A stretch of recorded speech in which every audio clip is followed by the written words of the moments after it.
సుధాకర్ గారు అంటేనేమో మళ్ళీ ఏదో అనుకుంటారేమో, శుభలేఖ సుధాకర్ అనాల్సిందేనా? లేదండి, సుధా అని పిలవండి. ఇంకా బాగుంటుందా? ఏంటి ఈ మధ్య చాలా పెద్ద బొట్టు పెట్టు తిరుగుతున్నారు? ఈ బొట్టు అనేది శైలి నా జీవితంలో వచ్చిన తర్వాత అలవాటైంది అనమాట. అవునా? అలా అలవాటైపోయి బొట్టిలా అయిపోయింది. వయసు పెరిగే కొద్దీ బొట్టు పెద్ద. శైలజ మీ జీవితంలోకి ఎలా వచ్చింది అసలు? నేను అప్పుడే స్కూల్ అయింది, జస్ట్ ఎంటర్డ్ కాలేజ్ అనమాట. తన పద్ధతి అయిపోయి చూసిందే, జీవితంలో ఇలాంటి మనిషి వస్తే బాగుంటుంది అని అనుకున్నాను అంతే. ఇది ఎప్పుడు 84.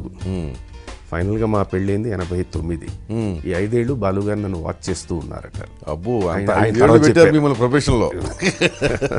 తను వెళ్ళి వాళ్ళ అన్నయ్యతో చెప్పింది, you have given me the best gift in my life. మరి మధ్యలో ఎందుకు మీ ఇద్దరి మీద రూమర్స్ వచ్చాయి ఒక దశలో? ఇవాళ మీతో మాట్లాడుతున్న ఈ క్షణం వరకు ఇంకా చాలా మందికి అనుమానంగా ఉంది. అవునా? వాళ్ళు ఏమనుకుంటారంటే సొసైటీ కోసం వీళ్ళిద్దరూ కలిసి ఉంటున్నారని. ప్రారంభంలో మంచి హిట్ ట్రాక్ లో నడిచారు కదా, ఆ దశలో హీరో అవడానికి ఎందుకు ప్రయత్నం చేయాలి? నేను ఏం చూసుకుని సినిమాకి వచ్చాను?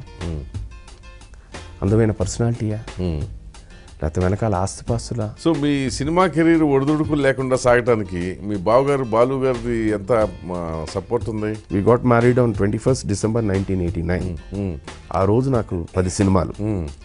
1st January 1990 అంటే 10 రోజులు.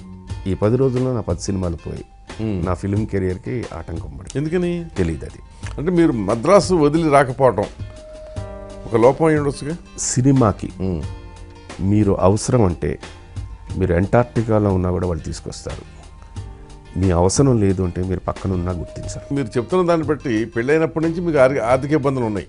మా నాన్నగారు ఒకే ఒక మాట అన్నారు బాలుగారు వచ్చినప్పుడు, అంటే మా అబ్బాయి పెద్దగా ఆస్తిపాస్తులు ఏం పెద్దగా సంపాదించలేదు, బట్ డెఫినెట్లీ నాకు చాలా నమ్మకం మా అబ్బాయి మీద, మీ చెల్లెలకి 2 పూట్ల భోజనం పెడతారు.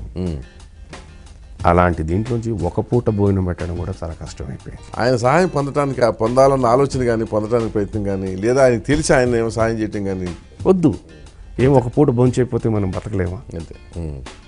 చేసిందే ఇది. సో ఎవరో మిమ్మల్ని ప్రత్యేకంగా ఎంకరేజ్ చేసిందంటూ లేదు. అంటే అగైన్ ఇట్స్ జస్ట్ ఫేట్ అనండి, టైం అనండి, అది మీరు రాతానండి. I believe a lot. PB Srinivas garu గానే గానే పెళ్ళికాయే గానే వాళ్ళ కన్నా. ఇప్పుడు నేను అనాల్సిందండి, క్యారెక్టర్ పెళ్ళికాయే కామ్ కన్నే వాళ్ళ. మీరు అనుభవించిన కష్టాల తర్వాత మీరు ఏం వదిలేసుకున్నారు? ఒక హ్యాబిట్ ఏంటంటే is my drink. 2 drinks. Okay. Those 2 drinks are my friend, my philosopher, my guide, my boyfriend, my girlfriend. అంతేగాని మీ మేడం రిస్ట్రిక్షన్ లేదుగా అంటుంది, ఇప్పటికీ అంటుంది తను కూడా. అవసరమా ఇది? నీకంటే మెడిటేషన్ ఉంది, నీకంటే ధ్యానం ఉంది.